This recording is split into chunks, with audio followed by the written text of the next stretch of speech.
ॐ नमो भगवते वासुदेवाय। ॐ नमो भगवते वासुदेवाय।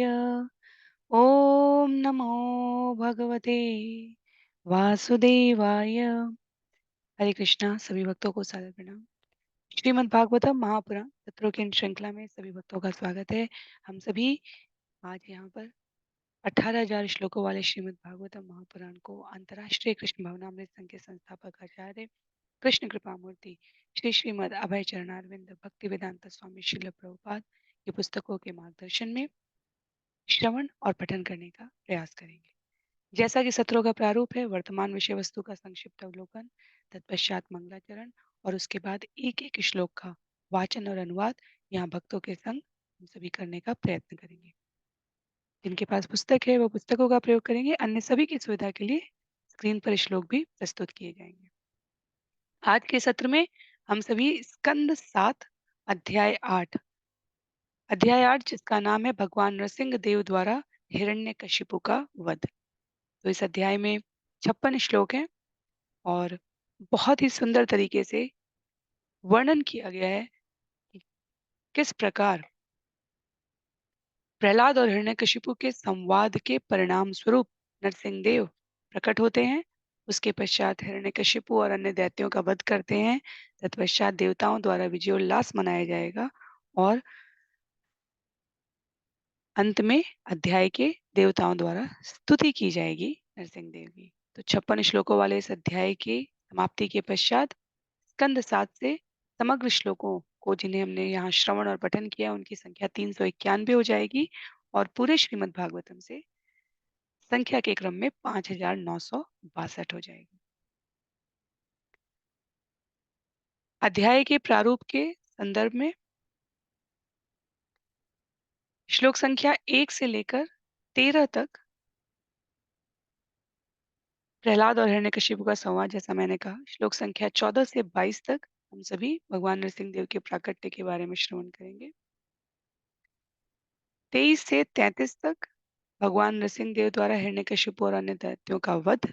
34 से 39 तक नरसिंह देव की विजय का हर्षोल्लास है और भगवान नरसिंह देव की स्तुति अंतिम 16-17 श्लोकों में प्रस्तुत की गई। तो आरंभ करेंगे मंगलाचरण से और उसके पश्चात हम लोग एक एक श्लोक का वाचन और अनुवाद करेंगे। नारायणं नमस्कृत्य नरं चैव नरोत्तमं देवीं सरस्वतीं व्यासं ततो जयम् उदीरयेत्। शृण्वतां स्वकथा कृष्ण पुण्यश्रवणकीर्तन यद्यन्तस्थूयपद्राणि विधुनोति सुयत्स्यताम्।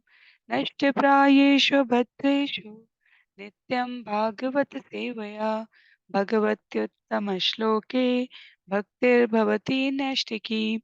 ॐ अज्ञानतिमिरान्धस्य ज्ञानाञ्जनशलाकया चक्षु उन्मीलितं येन तस्मै श्रीगुरुवे नमः। मूकं करोति वाचालं पङ्गुं लङ्घयते गिरिं यत्कृपातमहं वन्दे परमानन्दमाधवम्। वाञ्छाकल्पतरुभ्यश्च कृपा सिन्धुभ्य एव च पतितानां पावनेभ्यो वैष्णवेभ्यो नमो नमः। जय श्री कृष्ण चैतन्य प्रभो नित्यानंद श्री अद्वैत गदाधर श्रीवासादि गौर भक्त वृंद।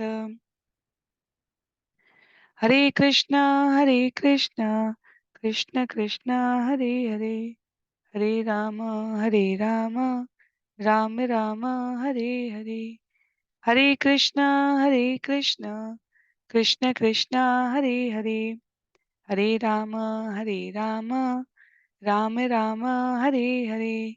हरे कृष्णा कृष्ण कृष्ण हरे हरे हरे राम राम राम हरे हरे। हरे कृष्णा। तो पुनः सभी भक्तों को सादर प्रणाम। सत्र 376 में सभी का स्वागत है। हम सभी स्कंद 7 अध्याय 8 भगवान नरसिंह देव के द्वारा हिरण्यकशिपु का वध इस अध्याय को आरंभ करने जा रहे हैं। इसमें 56 श्लोक है, तो आरंभ करते हैं श्लोक संख्या 1 से। जिनके पास पुस्तक है वो पुस्तक का प्रयोग कर सकते हैं। श्रील प्रभुपाद के सुंदर तात्पर्य के प्रकाश में मनन करते हुए हम लोग इसका श्रवण करेंगे।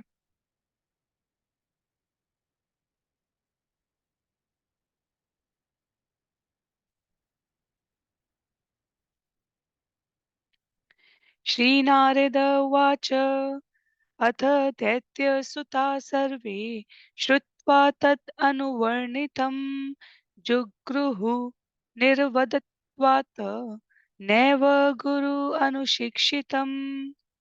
नारद मुनि ने आगे कहा, सारे असुर पुत्रों ने प्रहलाद महाराज के दिव्य उपदेशों की सराहना की और उन्हें अत्यंत गंभीरता पूर्वक ग्रहण किया। उन्होंने षंड तथा अमर्क नामक अपने गुरुओं द्वारा दिए गए भौतिकतावादी उपदेशों का तिरस्कार कर दिया। तो जहां हम पिछले अध्याय को श्रवण कर रहे थे, वहां सुंदर 55 श्लोकों में प्रहलाद महाराज ने भक्ति के विभिन्न प्रकार, भक्ति के सर्वोत्तम लक्ष्य, भक्ति के द्वारा किस प्रकार जीव अपने उद्देश्य को प्राप्त कर सकता है, किन कठिनाइयों में स्वयं को घिरने से बचा सकता है, और प्रहलाद महाराज के उपदेशों का, क्योंकि प्रहलाद महाराज शुद्ध भक्त हैं, उनके उपदेशों का ऐसा प्रकाशमय ज्ञान अन्य सहपाठियों को मिला कि उन्होंने शन तथा अमर्क नामक अपने गुरुओं द्वारा दिए जा रहे भौतिकतावादी उपदेशों का तिरस्कार कर दिया। प्रहलाद महाराज प्रामाणिक गुरु के परंपरा में उपदेश को ग्रहण करते हैं। नारद मुनि जैसे कृष्ण भावनामृत के प्रति अत्यंत जागरूक सतर्क गुरु से प्राप्त ज्ञान को उन्होंने इस प्रकार से दिया कि असुर पुत्र भी प्रहलाद महाराज से प्रभावित हो गए, सभी वैष्णव हो गए। श्रील प्रभुपाद लिखते हैं, प्रहलाद महाराज की कृपा से उनके सारे सहपाठी असुर पुत्र वैष्णव हो गए। उन्हें अपने तथाकथित गुरुओं की बातें पसंद नहीं आई, जो केवल कूटनीति, राजनीति, आर्थिक विकास और इंद्रिय तृप्ति के लिए ऐसे विषयों की शिक्षा दे रहे थे। तो परिणाम क्या हुआ जब षंड और अमर्क ने ये देखा? अथाचार्य सुत तेषां बुद्धिमेकांत संस्थिताम् आलक्ष्य भीतस्त्वरितो राज्ञ आवेदयद्यदा अथाचार्यसुतस्तेषां बुद्धिमेकान्तसंस्थिताम् आलक्ष्य भीतस्त्वरितो राज्ञ आवेदयद्यदा। जब शुक्राचार्य के पुत्र षंड तथा अमर्क ने देखा कि सारे विद्यार्थी असुर पुत्र प्रहलाद महाराज की संगति से कृष्ण भक्ति में आगे बढ़ रहे हैं, तो वे डर गए। अतएव वे असुर राज के पास गए और उनसे सारी स्थिति वर्णन कर दी।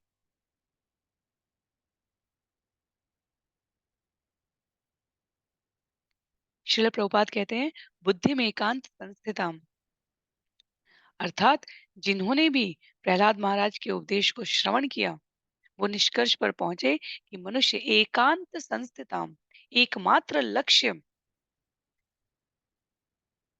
कृष्ण भावनामृत है। जो भी शुद्ध भक्त की संगति करता है, उनके उपदेशों को सुनता है, वो कृष्ण भावनामृत में निश्चित रूप से स्थिर होगा। अपनी तीव्रता के अनुपात में वो गति धीमी या तीव्र हो सकती है। जितनी तन्मयता से, गंभीरता से, निष्ठा से सुनकर आचरण और पालन करने के लिए हम प्रयत्नशील होते हैं, उतनी हमारी कृष्ण भावनामृत में प्रगति होगी, और प्रगति होगी, ये निश्चित है। एक बार भी ध्यान से लिया गया भगवान का नाम समयांतर पर फलीभूत होता है, हमने अजामिल के उदाहरण से देखा। तो भौतिक चेतना से विक्षिप्त किए जाने के प्रयास में जो असुर सहपाठी षंड और अमर्क द्वारा प्रशिक्षित किए जा रहे थे, उन्हें प्रहलाद महाराज ने बचा लिया। तो जब शिक्षकों ने विद्यार्थियों में इसे देखा तो वे डर गए, क्योंकि सारा विद्यार्थी वर्ग धीरे धीरे कृष्ण भावना भावित होता जा रहा था, और उन्होंने सारी स्थिति जाकर किसे बता दी? हिरण्यकशिपु को बता दी। आगे क्या होगा? कोपावेश चलद्गात्र पुत्रं हन्तुं मनोदधे क्षिप्त्वा परुषया वाचा प्रह्लादम् अतत् अर्हणम् कोपावेश चलद्गात्र पुत्रं हन्तुं मनो ददे क्षिप्त्वा परुषया वाचा प्रह्लादम् अतत् अर्हणम् आहे क्षमाण पापेन तिरश्चीनेन चक्षुषा। तो 3 पंक्तियाँ यहाँ पर श्लोक संख्या 1 गिनी गई है। प्रश्रयावनतं दान्तं बद्धाञ्जलिम् अवस्थितं सर्पपदाहत इव श्वसन् प्रकृतदारुणा। जब हिरण्यकशिपु सारी स्थिति समझ गया तो वो इतना अधिक क्रुद्ध हुआ कि उसका सारा शरीर कांपने लगा। इस तरह उसने अंततः अपने पुत्र प्रहलाद को मार डालने का निश्चय कर लिया। वह स्वभाव से अत्यंत क्रूर था और अपने को अपमानित हुआ जानकर वह पांव से कुचले सर्प की भांति फुफकारने लगा। उसका पुत्र प्रहलाद शांत, विनम्र तथा उदार था। वह इंद्रिय संयमी था और हिरण्यकशिपु के समक्ष हाथ जोड़े खड़ा था। वह अपनी आयु और आचरण के अनुसार प्रताड़ना के योग्य न था। फिर भी हिरण्यकशिपु ने टेढ़ी नजर से उसे घूरते हुए निम्नलिखित कटु शब्दों के द्वारा फटकारा। तो हम सभी यहाँ जो श्रवण करने का प्रयास कर रहे हैं, वो श्लोक संख्या 1 से लेकर 13 में उस विषय का संदर्भ है जहाँ पर प्रहलाद और हिरण्यकशिपु का संवाद व्यक्त किया जाएगा। तो ये पृष्ठभूमि है जिसमें हिरण्यकशिपु को ज्ञात हुआ कि प्रहलाद को मैंने अपनी भक्ति करना सिखाने के लिए गुरुकुल भेजा और वो तो वहां पर कृष्ण की भक्ति करना अन्यों को सिखा रहा है। तो वो तो मेरे राज परिवार का होके राज परिवार के नियमों से विलग जाकर पूरे राज्य को ही मेरे विरुद्ध बनाने जा रहा है। और कहते हैं श्रील प्रभुपाद यहाँ पर कि हिरण्यकशिपु ने भौतिक जगत में इतनी शक्ति प्राप्त कर ली थी कि स्वर्ग लोक समेत लगभग ब्रह्मांड के सारे लोकों को जीत सकता था। लेकिन प्रहलाद जैसे वैष्णव के प्रति अपने दुर्व्यवहार के कारण उसकी तपस्या के सभी फल घट गए। और इसके पीछे जो सिद्धांत है वो ये कि जब कोई परम अधिकारी भक्त के प्रति दृष्ट हो जाता है तो उसे प्रकृति के नियम के द्वारा दंडित होना ही पड़ता है।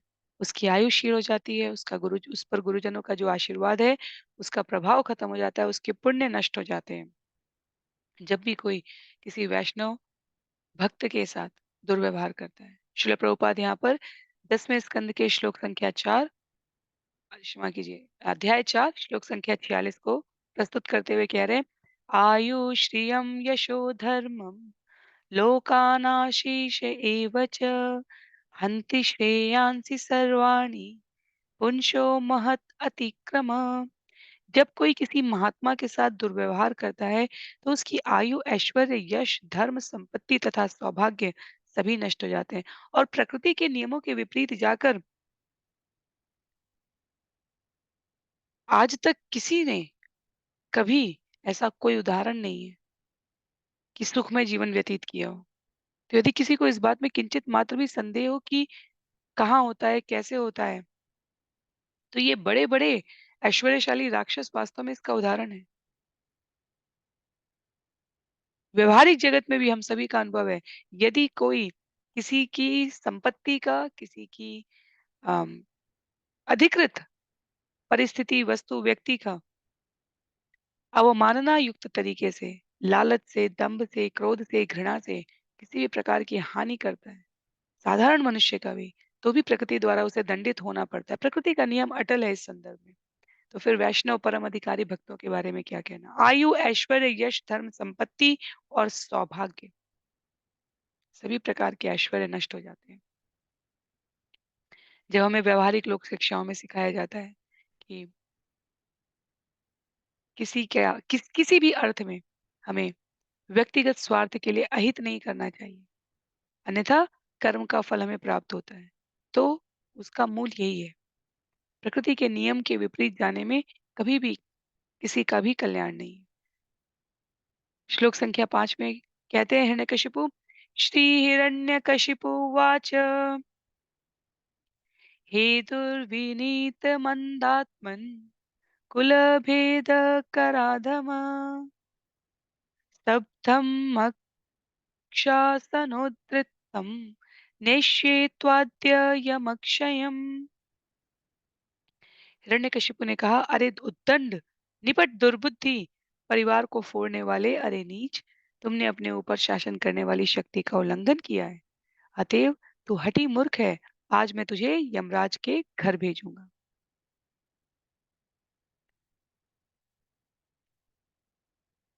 तो यहाँ प्रयोग किए गए सारे शब्द वास्तव में हिरण्यकशिपु के संदर्भ में श्रवण किए जाने चाहिए। हमारी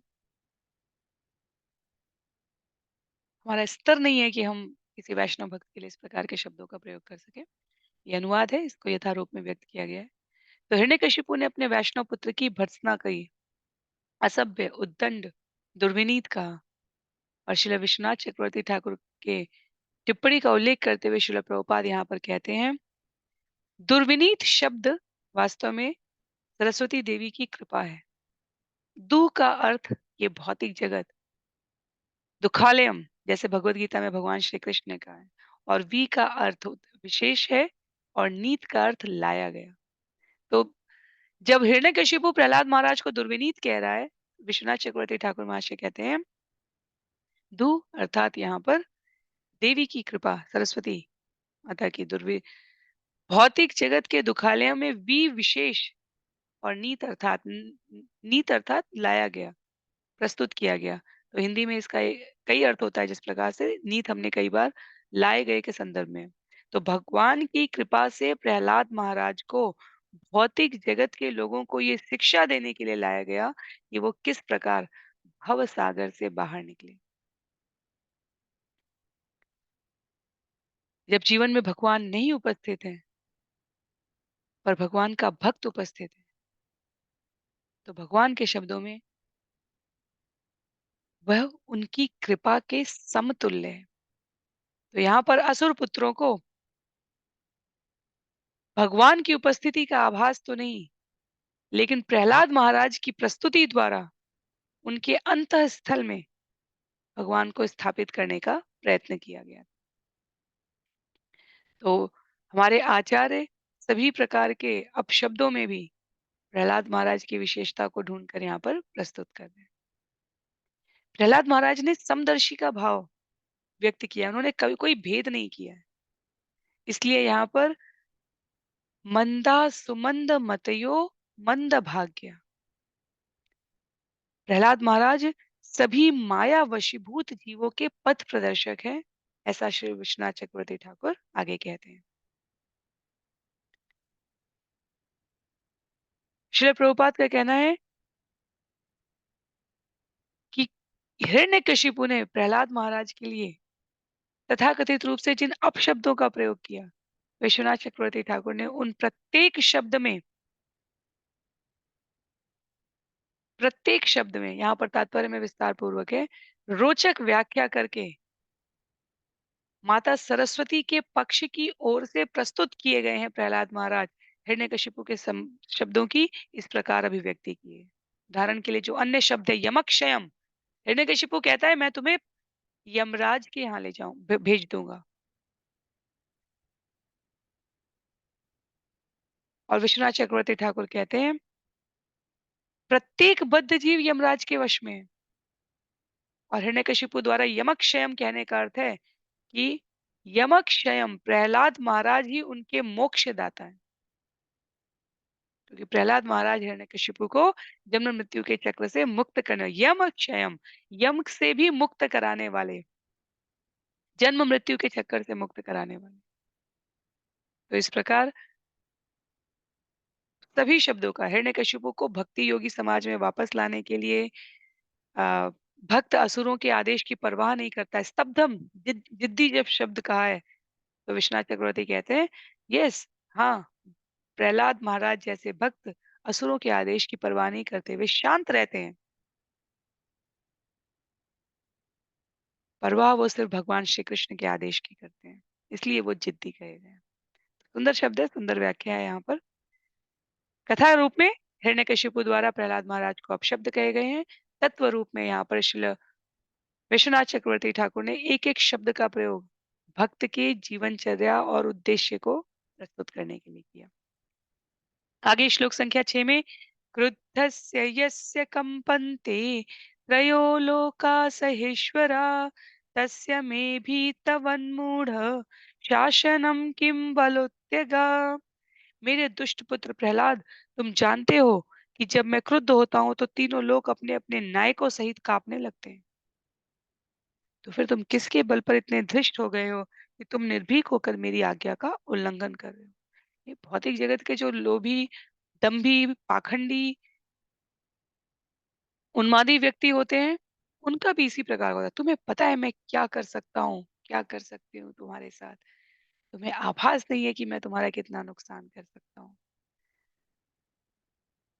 और भक्त के बारे में वो ये विस्मृत कर जाते हैं कि भक्त भगवान के अतिरिक्त और किसी को शक्तिशाली नहीं मानता।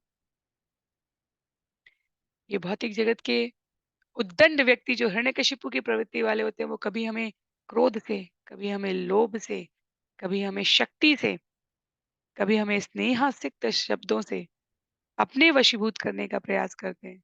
भगवान का भक्त किसी अन्य के प्रति कभी वो विनीत होता है, वो सबका हित चाहता है, पर प्रभावित और अपना इष्ट वो केवल भगवान पूर्ण पूर्ण पुरुषोत्तम भगवान को ही मानता है। प्रहलाद महाराज के लिए यहाँ पर लिखते हैं श्रील प्रभुपाद कि उन्हें इतना दृढ़ विश्वास था कृष्ण के चरण कमलों पर पूरी तरह समर्पित होने पर कि किसी भी प्रकार के संकट में कि भगवान ने योग क्षेम वहां में हम का है मैं रक्षा करूंगा। समर्पण उस स्तर का होता है, भगवान उससे अधिक स्तर पर जाकर भक्त के साथ इस मधुर संबंध की पुष्टि करते हैं। भगवत गीता अध्याय 9 श्लोक संख्या 31 में जब भगवान कहते हैं कौन्तेय प्रतिजानीहि न मे भक्त प्रणश्यति, निर्भीक होकर घोषित कर दो अर्जुन, हे कुंती पुत्र कौन्तेय, मेरा भक्त कभी मरता नहीं। तो स्वयं ये घोषणा न करके भगवान ने अर्जुन से कहा कि तुम घोषणा कर दो। भक्त के द्वारा यदि एक बार ऐसा कह दिया तो भगवान उसके लिए दृढ़ व्रती हैं। और अर्जुन कहेंगे तो मनुष्य को विश्वास होगा कि ये भक्त का अनुभव है कि भगवत भक्त कभी नष्ट नहीं होता। हिरण्यकशिपु हैरान था कि 5 वर्ष का बालक इतना निर्भीक कैसे हो सकता है कि अपने शक्तिशाली और महान पिता के आदेश की परवाह नहीं कर रहा है। पर भक्त वास्तव में भगवान के आदेश के अतिरिक्त किसी अन्य के आदेश की परवाह नहीं करता है। इसका अर्थ नहीं है कि वो उद्दंड हो गया। भौतिक जगत के संदर्भ में यदि वो भ्रष्ट, दुर्बुद्धि और हठी प्रतीत भी हो रहा है, तो विश्वनाथ चक्रवर्ती ठाकुर इन तीनों शब्द की व्याख्या करके ये पुष्ट कर देते हैं कि ये तीनों वास्तव में भक्त के व्यवहार के पक्ष में ही जाते हैं। इसलिए हिरण्यकशिपु यहाँ पर पूछ रहा है, किम बलम? किसके बल पर तुमने ऐसा किया कि तुम्हारे अंदर मेरे आदेश का उल्लंघन करने की सामर्थ्य आ गई? श्लोक संख्या 7 में प्रहलाद महाराज इसका उत्तर देंगे। श्री प्रहलाद उवाच न केवलं मे भवतश्च राजन् सवे बलं बलिनां चापरेषां परे वरेमि स्थिरजङ्गमाये ब्रह्मादयो ये न वशं प्रणीता। प्रहलाद महाराज ने कहा, हे राजन, आप जिस बल के मेरे स्रोत को जानना चाह रहे हैं, वह आपके बल का भी स्रोत है। निस्संदेह समस्त प्रकार के बलों का मूल स्रोत एक ही है। वह न केवल आपका या मेरा बल है, अपितु सबों का एकमात्र बल है। उसके बिना किसी को कोई बल नहीं मिल सकता। चाहे चल हो या अचल, उच्च हो या नीच, ब्रह्मा समेत सारे जीव भगवान के बल द्वारा नियंत्रित है।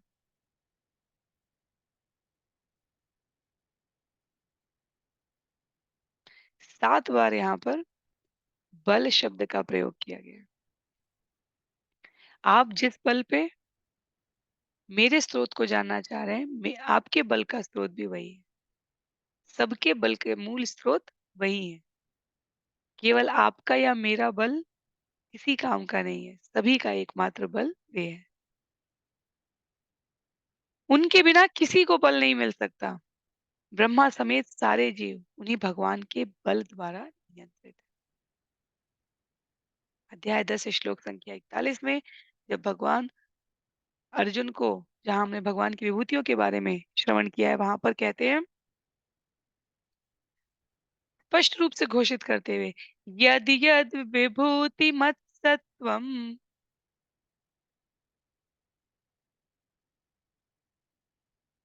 श्रीमद्दुर्जितमेव च वा तत्तदेवावगक्ष्यं त्वं मम तेजोवशसंभवम्। जान लो कि सारी सुंदर यशस्वी शक्तिशाली सृष्टियां मेरे तेज के एक स्फुलिंग से प्रकट होती है। जैसे आग की एक चिंगारी होती है, वैसे भगवान कहते हैं मेरे तेज के एक चिंगारी मात्र से, स्फुलिंग से ये सारी यशस्वी सुंदर और शक्तिशाली सृष्टियां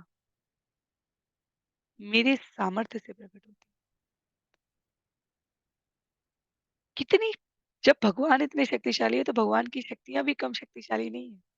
कितनी मजबूत पकड़ है बहिरंगा शक्ति की, माया देवी की। भगवान स्पष्ट रूप से कहते हैं कि मुझसे अधिक शक्तिशाली कोई नहीं है। और हम सभी माया के आबद्ध होकर अपने जीवन में उस परम शक्तिशाली के आश्रय को इतनी लापरवाही से स्वीकार करते हुए प्रकट रूप में जो हमें शक्तिशाली दिखते हैं, उनकी प्रसन्नता, उनकी प्रभुता, उनके पराक्रम को इतना मान देते रहते हैं। भगवान कह रहे हैं संपूर्ण सृष्टियां मेरे तेज के स्फुलिंग मात्र से प्रकट होती हैं। प्रहलाद महाराज कहना चाह रहे हैं हिरण्यकशिपु को यहाँ पर, यदि कोई कहीं कितना भी अद्वितीय बल से, शक्ति से ओतप्रोत दिखे, हमें विस्मृत नहीं करना चाहिए कि वो भगवान से उद्भूत हुई है। कहने का आशय है सारे जीव चाहे कितने भी बड़े हों और कितने भी छोटे हों, भगवान की शक्ति पराक्रम पर निर्भर है।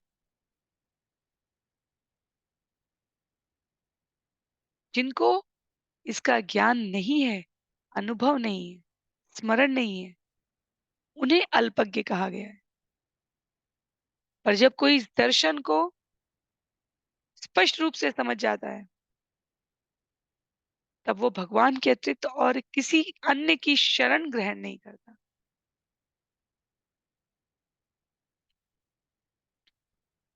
अध्याय 7 श्लोक संख्या 19 को हमने पिछले अध्याय में भी श्रील प्रभुपाद द्वारा अलग अलग श्लोकों में उद्धृत करते हुए देखा था।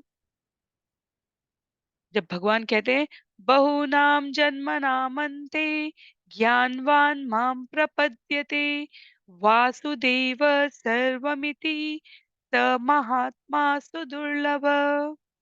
जो जीव वास्तव में ज्ञानी होता है, वह अनेक जन्म जन्मांतरों के बाद मुझे समस्त कारणों का कारण समझकर मेरी शरण में आ जाता है।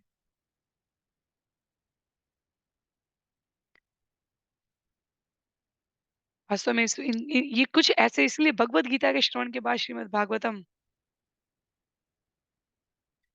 हमारी स्थिर मति को दृढ़ बनाए रखने में अत्यंत सहायक होता है।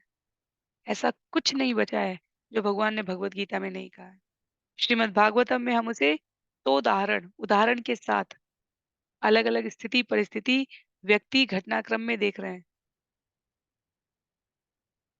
वो जो भगवान ने गीता में कहा है, भागवतम में चरितार्थ होते हुए देखा जा रहा है। जब भगवान कह रहे हैं प्रहलाद महाराज ऐसे ही दुर्लभ महात्मा है जिन्होंने भगवान के चरण कमलों में पूर्ण आत्मसमर्पण कर दिया है। उनका पूर्ण विश्वास है कि कृष्ण समस्त परिस्थितियों में उन्हें सुरक्षा प्रदान करेंगे। आगे कहते हैं प्रहलाद महाराज, स ईश्वर काल उरु क्रमोसा ओजो सह सत्वबलेन्द्रियात्मा सृजत्यवत्य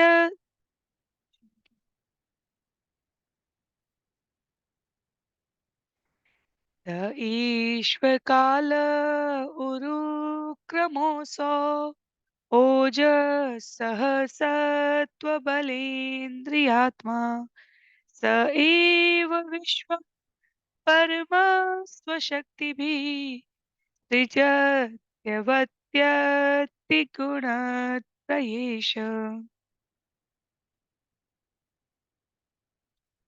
परम नियंता एवं काल रूप भगवान इंद्रियों के बल, मन के बल, शरीर के बल तथा इंद्रियों के प्राण हैं। उनका प्रभाव असीम है। वे समस्त जीवों में श्रेष्ठ तथा प्रकृति के तीनों गुणों के नियंता हैं। वे अपनी शक्ति से इस ब्रह्मांड का सृजन, पालन तथा संहार करते हैं। प्रहलाद महाराज ने हिरण्यकशिपु को मारने के लिए खड़ा है उनको, उनको डांट रहा है, उनको फटकार लगा रहा है, उनको उनके परिवार का, राष्ट्र का, स्वयं का विरोधी शत्रु बता रहा है। और भक्त क्या कर रहे हैं? भक्त के रूप में प्रहलाद महाराज उन्हें भगवान की महिमा का श्रवण करा रहे हैं, वर्णन कर रहे हैं। ये भौतिक जगत तीन गुणों द्वारा चलायमान है और उनके स्वामी भगवान है। तो सृजन, पालन और संहार नियंता भगवान है। उनका प्रभाव असीम है। शरीर का, मन का, बुद्धि का, इंद्रिय का, जगत का और जगत ऐसे अनेकानेक जगतों का जो भी सामर्थ्य है, बल है, वो भगवान के द्वारा दिया गया है। तो हिरण्यकशिपु को मारने की बात कर रहा है प्रहलाद महाराज, उन्हें प्रवचन सुना रहे हैं। उनको परोपकार आए, परोपकार के लिए उनको भगवान की महिमा से अवगत करा रहे हैं। कहते हैं आगे श्लोक संख्या 9 में, जयासुरं भावमिमं त्वमात्मनः समं मनोधत्स्वन सन्ति विद्विष ऋते जितादापथे स्थितात् तद्धि अनन्तस्य महत् समर्हणम्। प्रहलाद महाराज ने कहा, हे पिता, आप अपनी आसुरी प्रवृत्ति त्याग दें। आप अपने हृदय में शत्रु मित्र में भेदभाव न लाएं। आप अपने मन को सबों के प्रति समभाव बनाएं। इस संसार में अनियंत्रित तथा पदभ्रष्ट मन के अतिरिक्त कोई शत्रु नहीं है। जब कोई मनुष्य प्रत्येक व्यक्ति को समता के पद पर देखता है, तभी वह भगवान की ठीक से पूजा करने की स्थिति में होता है।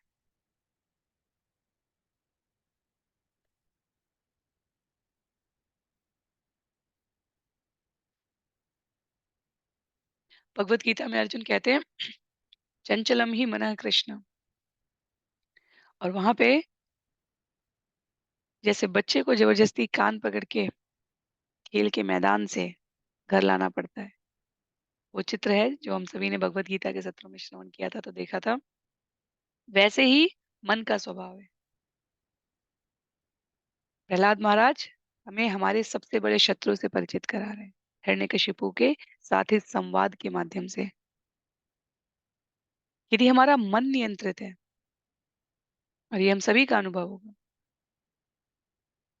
तो भगवान के चरण कमलों में स्थिर होने से हमें कोई रोक नहीं सकता। मन की चंचलता हमें इस जगत में इच्छाएं, काम, कामना, क्रोध, लिप्सा, वांछा जो पूरा नहीं होगा उसके प्रति बांध देती है। इंद्रिय, विषय, आसक्ति ये सब मन से आते हैं। इसलिए एक अन्य स्थान पर भी हमने श्रवण किया था, जहाँ क्या गया था, मन को अभक्त की तरह समझना चाहिए। अभक्त के संग से हम उसको संग देते हैं, अभक्तों को, जिनकी भगवान के नाम में, पर उनका संग लेते नहीं है। प्रहलाद महाराज संग दे रहे हैं यहाँ पर। जब षंड और अमर्क ने उन्हें संग देना चाहा, तो उन्होंने वो संग स्वीकार नहीं किया। जब हिरण्यकशिपु ने संग देना चाहा तो वो स्वीकार नहीं कर रहे हैं। तो इसलिए आचार्य कहते हैं मन को अभक्त की तरह ही समझना चाहिए और इसलिए मन के द्वारा प्रेरित की जा रही प्रवृत्तियों से हमें अत्यंत सावधान रहना चाहिए। पर ये स्वयं के प्रयास से संभव भी नहीं है। इसके लिए क्या चाहिए? श्रवणम कीर्तनम विष्णु अर्चनम पाद सेवनम। हमें भक्तों के संग में रहना है, गुरु के आश्रय में रहना है। या तो हम भक्तों का संग कर सकते हैं या अभक्त मन का संग कर सकते हैं। तो अध्याय 6 श्लोक संख्या 34 में जब भगवान के समक्ष अर्जुन ने कहा चंचलम ही मनः कृष्ण प्रमाथि बलवद दृढ़म् तस्याहम निग्रहम मन्ये वायो इव सुदुष्करम। श्रील प्रभुपाद या तात्पर्य में भी इस श्लोक को लाते हैं और कहते हैं मन चंचल है, उद्दंड है, जिद्दी है, अत्यंत प्रबल है और इसे दमित कर पाना वायु को नियंत्रित कर पाने की अपेक्षा भी कठिन।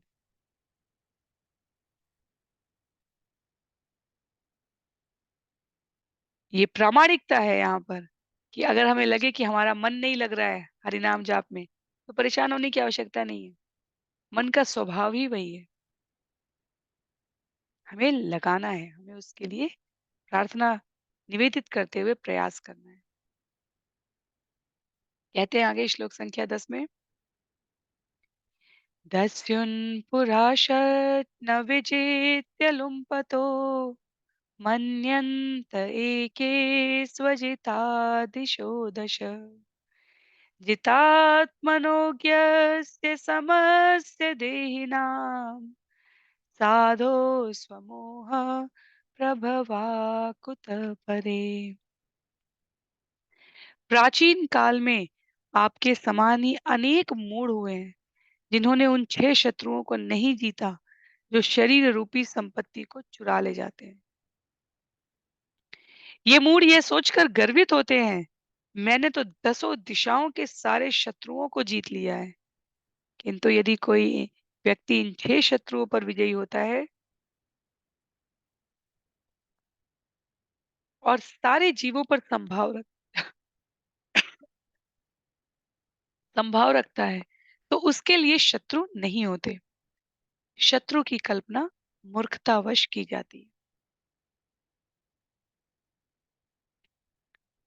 अनियंत्रित मन इंद्रिया मन षष्ठान इंद्रियाणी प्रकृति स्थानी कर्षति।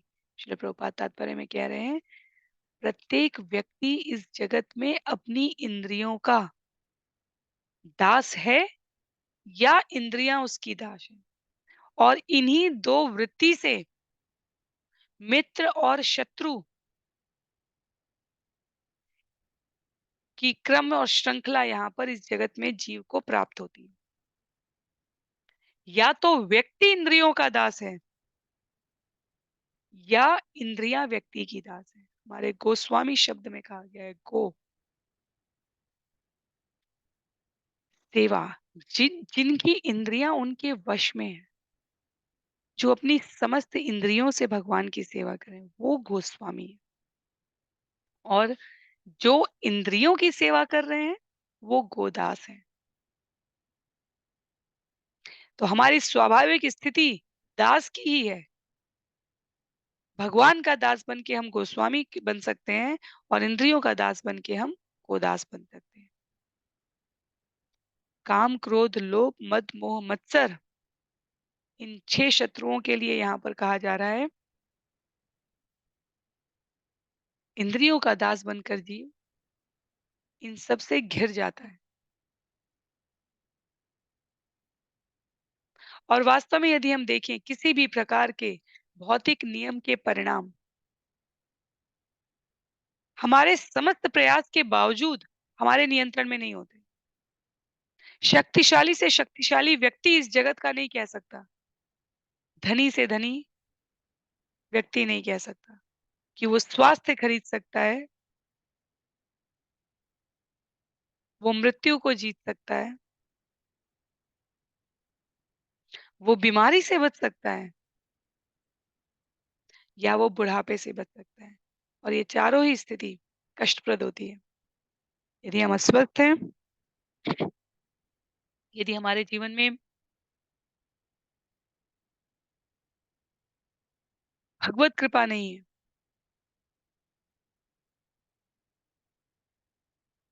तो जरा अवस्था, वृद्धावस्था अपने समस्त ऐश्वर्य और सामर्थ्य भौतिक सामर्थ्य के साथ भी कष्टप्रद होती है। भक्त की वृद्धावस्था यदि उसने सतत जीवन भर भगवत सेवा में स्वयं को व्यतीत किया है, तो वो स्थित प्रज्ञ की तरह व्यवहार करते हुए शरीर बूढ़ा होता है उसका, पर उसकी मन, चेतना, आत्मा दिने दिने नवम नवम नमामि नंद संभवम, जो प्रतिदिन नूतन प्रतीत होते हैं, उन भगवान से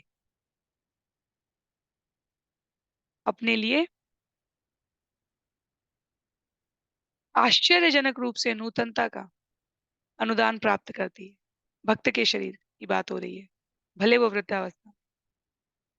क्यों? क्योंकि प्रहलाद महाराज यहाँ पर कह रहे हैं, अनियंत्रित मन और इंद्रियां, इनसे बड़ा शत्रु कोई नहीं है, और भक्त इन दोनों को भगवान को समर्पित कर चुका होता है। आगे जब हिरण्यकशिपु ये सब श्रवण करेंगे, तो क्या कहते हैं श्लोक संख्या 11 में? श्री हिरण्यकशिपु उवाच व्यक्तं त्वं मर्तुं कामोऽसि योतिमात्रं विकत्थसे मुमुर्षूणां हि मन्दात्मन् ननु विक्लवा गिरा। हिरण्यकशिपु ने उत्तर दिया, रे मूर्ख, तू मेरे महत्व को घटाने का प्रयास कर रहा है। मानो तू मुझसे अधिक इंद्रिय संयमी है। यह अति बुद्धिमत्ता है। अतएव मैं समझ रहा हूं कि तुम मेरे हाथों मरना चाहते हो, क्योंकि ऐसी बेसिर पैर की उटपटांग बातें वे ही करते हैं जो मरणासन्न होता है। कोई बात नहीं समझ में आई हिरण्यकशिपु को। असल में हिरण्यकशिपु तो भगवान की इच्छा के लिए इस रूप में आए हैं, पर ये सारी घटनाएं स्वयं भगवान के द्वारा अभिव्यक्त करते हुए, आचार्यों के द्वारा यहाँ प्रस्तुत करते हुए जो प्रयास है, वो मनुष्य को प्रेरित करने के लिए। हिरण्यकशिपु और हिरण्याक्ष तो जय और विजय के स्वरूप में है। यहाँ पर भगवान की योजना के निमित्त प्रस्तुत है। इस जगत में मनुष्य रूप में भी अनेकों राक्षसों और दैत्यों जैसा व्यवहार करने वाले व्यक्ति हैं। वो भागवतम की कथाओं में नहीं आते। कारण सरलता में। भगवान का शत्रु बनने के लिए भी हमें भगवत कृपा और भगवान का सामर्थ्य चाहिए। इसलिए बस उनको 4 श्रेणियों में विभाजित करके भगवत गीता में भगवान आगे बढ़ जाते हैं। तो हिरण्यकशिपु यहाँ पर जो कह रहे हैं, वो वास्तव में भगवान की योजना को, भगवान के स्वामित्व को, भगवान के द्वारा स्थापित व्यवस्था को ही प्रतिपादित कर रहे हैं। एक भी बुद्धिमत्तापूर्ण बात यहाँ पर हिरण्यकशिपु के माध्यम से व्यक्त हो रहा है कि दुर्बुद्धि जीवों को नहीं समझ में आती भगवान के बारे में। कहते हैं, मैं समझ रहा हूँ कि ऐसी ऊटपटांग बातें इसलिए कह रहे हो क्योंकि मेरे हाथ से मरना चाहते हो। श्रील प्रभुपाद कहते हैं, हितोपदेशन में कहा गया है, उपदेशो ही मूर्खाणाम प्रकोपाय न शांति। यदि किसी मूर्ख व्यक्ति को अच्छा उपदेश दिया जाए, तो वह उसका लाभ न उठाकर उल्टे और अधिक क्रुद्ध होता है।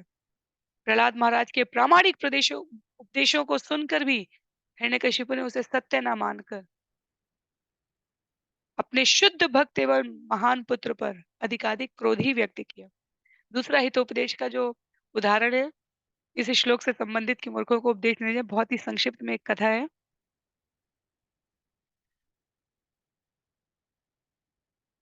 शेर जंगल का राजा है।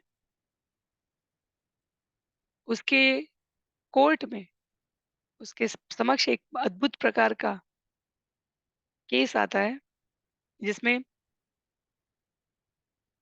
एक चीता और एक गधे की बात की गई है।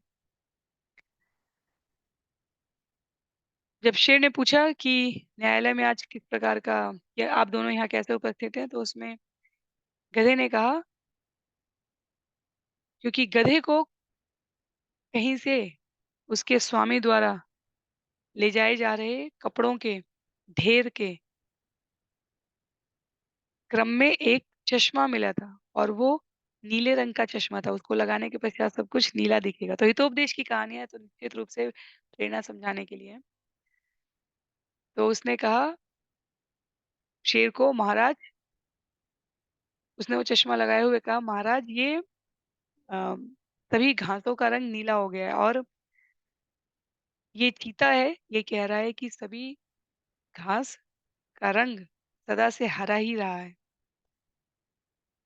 और बिना एक क्षण का समय लगाए शेर ने कह दिया कि गधे की बात सही है और चीते को दंड दिया जाएगा। गधा खुशी-खुशी चला गया। चीते ने कहा, आपको पता है घास का रंग हरा है, फिर आपने गधे के पक्ष में सुनवाई क्यों की?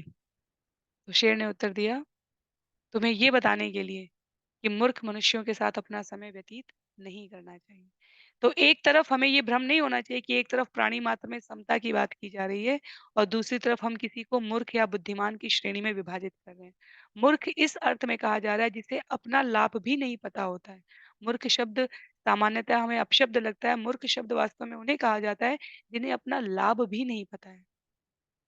और यदि जिनके जीवन में इतनी प्रेरणा भी नहीं आई है कि वो अपने सम्यक लाभ और हानि का निर्णय कर सकें, जो तमोगुण के अधिकता से ग्रसित हैं, उनको कही गई कोई भी बात उनसे ज़्यादा उनको कहने वाले का अहित कर देती है। तो समदर्शिना इस अर्थ में है कि हमें युक्तिपूर्वक ऐसा प्रयास करना चाहिए कि जो अभक्त लगते हैं अपने व्यवहार में, आचरण में, हमारे मन की बुद्धि से नहीं अभक्त, हमें भक्त और अभक्त का निर्णय नहीं करने का, अपने व्यवहार और आचरण में, जिनकी भगवान में हमें कोई रुचि नहीं दिखती, हमें उनके प्रति अत्यंत सदाशयता, करुणा, विनम्रता रखनी चाहिए। उनको संग देना चाहिए, उनसे संग लेना नहीं चाहिए और उनके द्वारा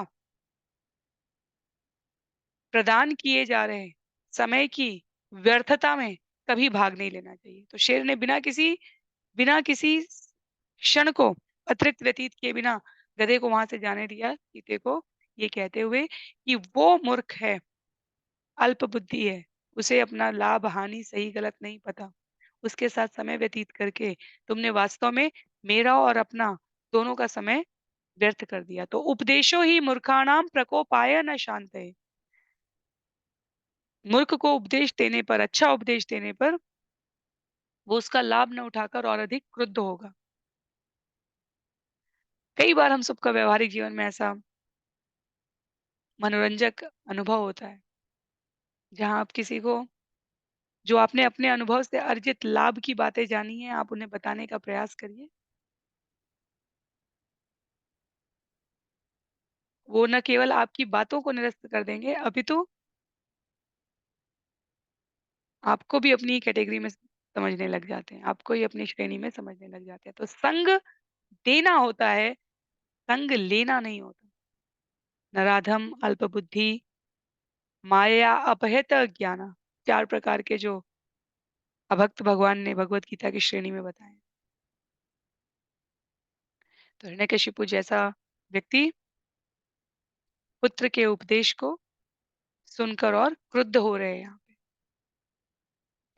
और वास्तव में श्रील प्रभुपाद लिखते हैं कि प्रहलाद महाराज का वैष्णव उपदेश अप्रत्यक्षतः उनके आसुरी पिता पर फलित हो रहा था, क्योंकि अब हिरण्यकशिपु जितना अधिक भगवान से ईर्ष्या रखने के कारण क्रुद्ध होगा, उतनी शीघ्रता से वो नरसिंह देव को आमंत्रित कर रहा है। तो साक्षात भगवान द्वारा मारे जाने के लिए वो स्वयं की जो गति है, उसकी प्राप्ति में तीव्रता ला रहा है। यहाँ पर हमने 2 बार हिरण्यकशिपु के लिए श्लोकों को बोलते हुए सुना, श्री हिरण्यकशिपु उवाच। और सामान्यतः ये प्रश्न होता है कि श्री तो सम्मानजनक शब्द है, हिरण्यकशिपु के आगे क्यों लगाए गए हैं? श्रील प्रभुपाद कहते हैं, हिरण्यकशिपु का सौभाग्य है कि उसे प्रहलाद महाराज जैसा महाभागवत पुत्र प्राप्त हुआ। तो निश्चित रूप से हिरण्यकशिपु को भी मोक्ष प्राप्त होना है, वो भी भगवत धाम लौटेगा। इसलिए तथाकथित रूप से उसका आचरण, व्यवहार, शब्द भगवान के प्रति दुर्बुद्धि युक्त गति की ओर बढ़ती हुई जो प्रवृत्ति है, वो सब यथावत है, पर वो फिर भी श्री कहलाने के योग्य है क्योंकि वो प्रहलाद महाराज का पिता है। आगे कहते हैं श्लोक संख्या 12 में यस्त्वया मन्दभाग्योक्तो मदन्यो जगदीश्वर क्वासो यदि स सर्वत्र कस्मात् स्तंभेन दृश्यते।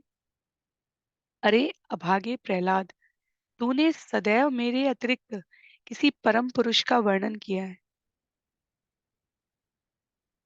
जो हर एक के ऊपर है, हर एक का नियंता है तथा जो सर्वव्यापी है, लेकिन वह है कहाँ? यदि वह सर्वत्र है तो वह मेरे समक्ष के इस खंभे में क्यों उपस्थित है? उपस्थित नहीं है। क्या है? क्या नहीं है? तो तुम बार-बार कहते हो जो आपका बल है, जो मेरा बल है, जो सभी अन्य का बल है, वो वास्तव में किसी और स्रोत से आ रहा है। सभी का बल भगवान के बल के स्फुलिंग मात्र तेज की एक चिंगारी से आ रहा है। सामान्यतः जब कोई कहता है कि हम भगवान के अस्तित्व को इसलिए स्वीकार नहीं करते क्योंकि हम उन्हें देख नहीं सकते। आचार्यों द्वारा इसे अल्प बुद्धि, दुर्बुद्धि, आसुरी प्रवृत्ति युक्त आचरण कहा गया। केवल ना देखने से भगवान के अस्तित्व को अस्वीकार करने वाली मानसिकता कितनी अपूर्ण है। ऐसी कितनी सारी अनगिनत वस्तु भाव है इस जगत में जो हम देख नहीं सकते, पर हम उसका अस्तित्व स्वीकार करते हैं। हमारी नापने की इकाई सेंटीमीटर, मिलीमीटर, किलोमीटर, हमारी नापने की इकाई, हमारी मापने की इकाई किलोग्राम, ग्राम, डेकाग्राम, डेसीग्राम, कुंटल, ये सब अभिव्यक्त है, अवधारणा है।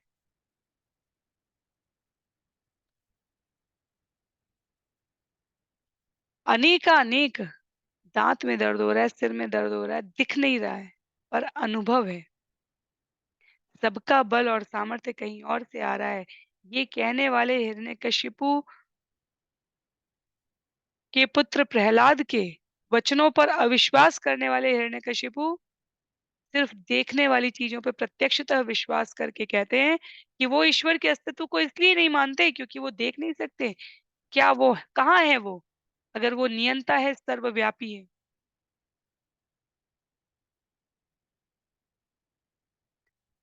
आचार्य कहते हैं भगवान केवल भक्तों द्वारा देखे जाने के लिए अनावृत है, अर्थात ढके हुए नहीं है। अनावृत कोई आवरण नहीं है। अभक्त उन्हें नहीं देख सकते। भगवान के दर्शन पाने की योग्यता ब्रह्म संहिता में भी उल्लिखित है। प्रेमाञ्जनक्षुरित भक्ति विलोचनेन सन्तः सदैव हृदयेषु विलोकयन्ति। जिसने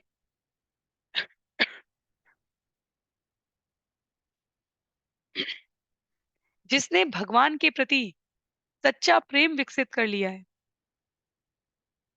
जिसने भगवान की शरणागति स्वीकार कर ली है, वो उन्हें सर्वत्र देख सकता है, किंतु असुर उन्हें नहीं देख सकता, क्योंकि उसे परमेश्वर का स्पष्ट ज्ञान नहीं है। तो जब हिरण्यकशिपु इतने क्रोध में है कि प्रहलाद महाराज को मार डालने की धमकी दिए जा रहे हैं और प्रहलाद महाराज उन्हें भगवान की कथा और उपदेश सुनाए जा रहे हैं,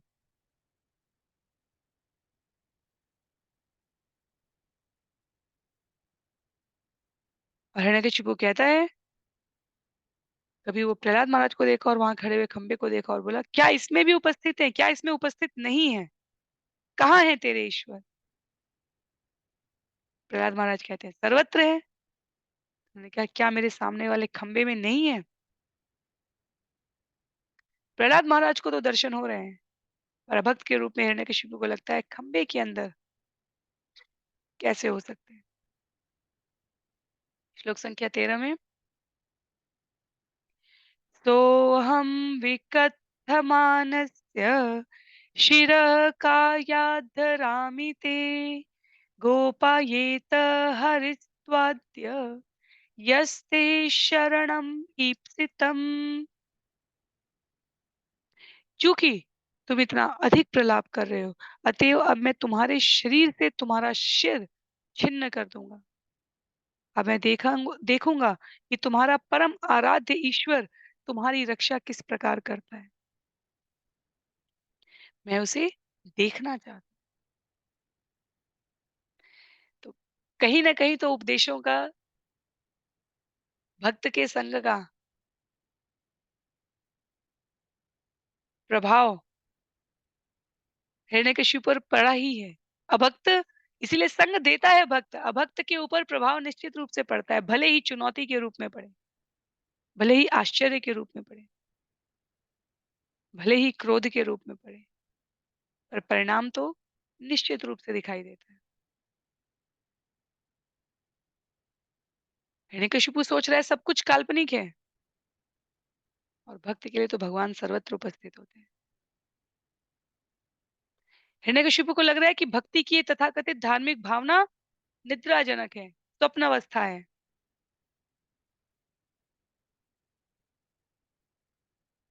आदर्श असुर है हिरण्यकशिपु, श्रील प्रभुपाद लिखते हैं तात्पर्य में। जिसे लगता है ईश्वर कहीं नहीं है और प्रहलाद की रक्षा कोई नहीं कर सकता, जबकि उसका एक बार का पूर्ववर्ती अनुभव है जहां उसने रक्षा करते हुए देखा है।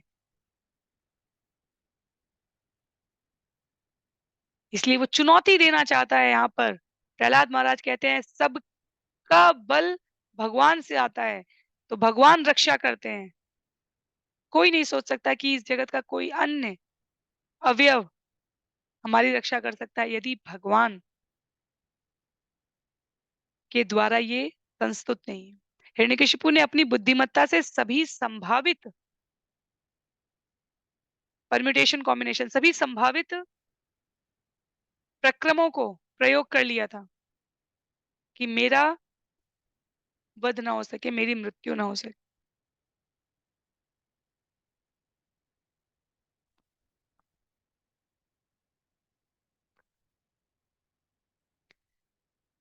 पर भगवान नरसिंह देव का प्राकट्य ये स्पष्ट करेगा कि परमेश्वर द्वारा रक्षित तो सिर्फ भक्त होते हैं। तो इसलिए यहाँ पर जब चुनौती देता है, अच्छा तुम किसके द्वारा रक्षित हो, मेरे, अगर मैं नहीं रक्षा कर रहा हूं तुम्हारी। कई बार इस भौतिक जगत में भी लोग इस प्रकार से कहते हैं, तुम्हारे खाने की थाली की व्यवस्था मेरे द्वारा की जा रही है, तुम्हारे जीवन की सुरक्षा मेरे द्वारा की जा रही है। यदि मैं तुम्हें नौकरी से निकाल दूं तो तुम्हें दर दर पर ठोकरें मिलेंगी, अनेकों अनेकों प्रकार के जो भी वक्तव्य कहे जाते हैं। अम, इसके लिए कोई अतिरिक्त सोचने की आवश्यकता नहीं है। हमें हमें कम या अधिक मात्रा में अपने आसपास अहंकार युक्त व्यक्तियों को ढूंढने के लिए अधिक प्रयास नहीं करना होता। छोटी छोटी बातों में व्यक्ति का अहंकार दिख जाता है। साधक के रूप में, भक्त के रूप में हमें हमारी चेतना के प्रति सजग रहना होता है। जब भी इस जगत की किसी वस्तु या व्यक्ति पर हम अपना अधिकार सोचें, तब कहीं ना कहीं कम या ज्यादा में हमें अपने भीतर हिरण्यकशिपु के अंश को अवश्य देखना चाहिए। तो भक्त सदैव स्वयं के व्यवहार के प्रति सचेष्ट रहता है। अध्याय 5 में जब निष्काम कर्मयोग कहा गया है, तब अनासक्त रहकर उत्तरदायित्व से युक्त कर्म, स्वामित्व के भाव से नहीं, उत्तरदायित्व, किसी भी प्रकार का स्वामित्व हमारे अहंकार का पोषक होता है। हिरण्यकशिपु को यहाँ पर लगता है यदि किसी और का बल है, मैं यदि मारने के लिए खड़ा हूं तो कौन बचा सकता है, दिखाओ मुझे। तो ये जो विचार है चुनौती देने का, भगवान के अस्तित्व को ये हिरण्यकशिपु द्वारा यहाँ प्रस्तुत किया गया।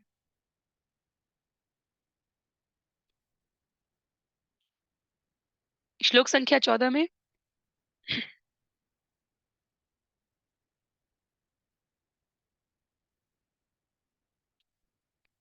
एवं दुरुक्ते मुहुर्दयन् रुषा सुतं महाभागवतं महासुर। खड्गं प्रगृह्योत्पतितो वरासनात् स्तम्भं तताडातिबलस्वमुष्टिना।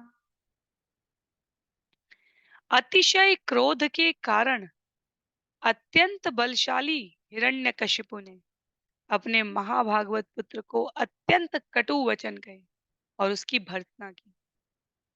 उसे बारंबार श्राप देते हुए हिरण्यकशिपु ने अपनी तलवार निकाली, अपने राजसी सिंहासन से उठ खड़ा होकर और अत्यंत क्रोध के साथ खंबे पर मुष्टिका प्रहार किया। तो बहुत प्रसिद्ध चित्र है जिसमें हिरण्यकशिपु ऐसे मुट्ठी से खंबे पर प्रहार करेगा और खंबा खड़खड़ खड़खड़ करके गिरने लगेगा और उसमें से नरसिंह देव प्रकट होंगे।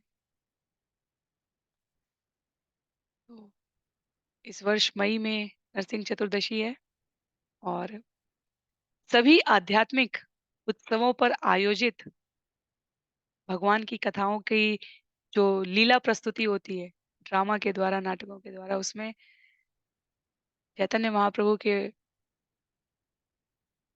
गौर पूर्णिमा के अवसर पर, जन्माष्टमी के अवसर पर, राधाष्टमी के अवसर पर, रामनवमी के अवसर पर इस्कॉन के जितने भी केंद्रों में जितने भी प्रकार की ड्रामा होते हैं उसमें बच्चों के लिए सबसे कौतूहल का ड्रामा, सबसे आनंददायक, रोमांचित करने वाला जो ड्रामा होता है वो सदैव वो भाग होता है किसी भी भगवान की लीला का जब भगवान का राक्षसों से सामना हो।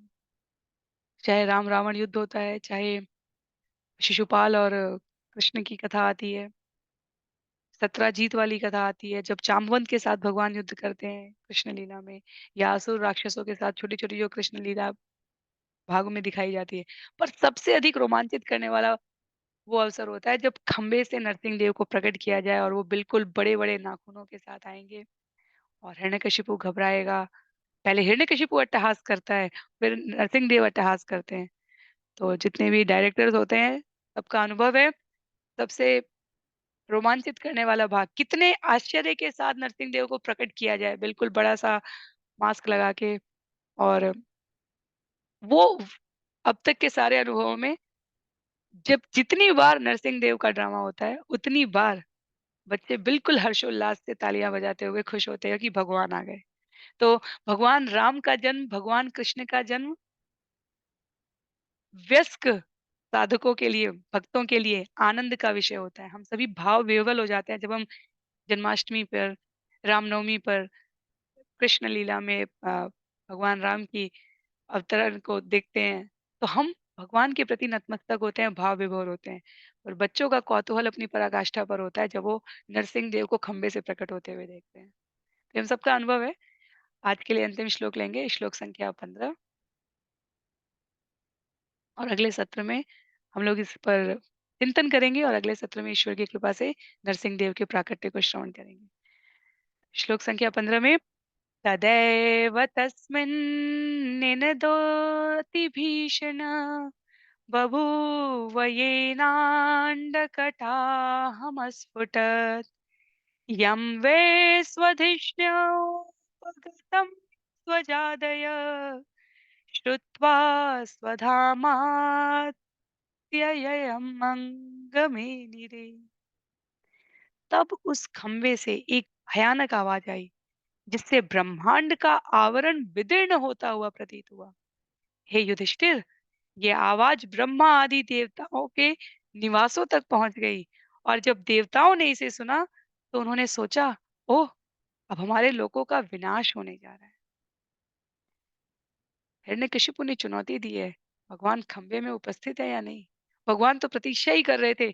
जितने प्रकार के समीकरण, परम्यूटेशन, कॉम्बिनेशन तुमने बनाए हैं हिरण्यकशिपु, सुबह नहीं मरोगे, शाम को नहीं मरोगे, रात को नहीं मरोगे, दिन में नहीं मरोगे, रात में नहीं मरोगे, अंदर नहीं, बाहर नहीं, अस्त्र से नहीं, शस्त्र से नहीं, मनुष्य से नहीं, पशु से नहीं। यदि हम सबको स्मरण हो जितने समीकरण, भगवान तो प्रतीक्षा कर रहे थे, भगवान तो देवताओं को कह चुके थे कि उसको मारने की योजना निश्चित हो चुकी है। चुनौती देते हुए कि क्या इस खंबे में भगवान है? श्रील प्रभुपाद कहते हैं यहाँ पर कि जैसे वज्रपात की ध्वनि से कभी-कभी हम सभी अत्यधिक भयभीत हो उठते हैं और सोचने लगते हैं कि हमारे घर विनष्ट हो जाएँगे। उसी प्रकार ब्रह्मा आदि देवता हिरण्यकशिपु के समक्ष खंबे से उत्पन्न गर्जन सुनकर भयभीत हो उठे। तो अत्यंत कोलाहल युक्त निनाद हुआ है वहाँ पर और उसकी आवाज़ अनेकानेक लोगों तक पहुँच गई है। तो आगे श्लोक संख्या 16 से इस सुंदर चित्रण को, भगवान नरसिंह देव के प्राकट्य को हम सभी श्रवण करने का प्रयास करेंगे, प्रार्थना करेंगे भगवान से कि हम उनकी इस लीला को समझने के, उनके शुद्ध भक्तों के आश्रय में रहकर किंचित सामर्थ्य अर्जित कर सकें। आज के लिए सत्र को यहीं पर समाप्त करते हैं। श्रील प्रभुपाद की जय, श्रील गुरुदेव की जय, अनंत कोटि वैष्णव वृंद की जय, श्रीमद् भागवतम महापुराण की जय। हरे कृष्णा।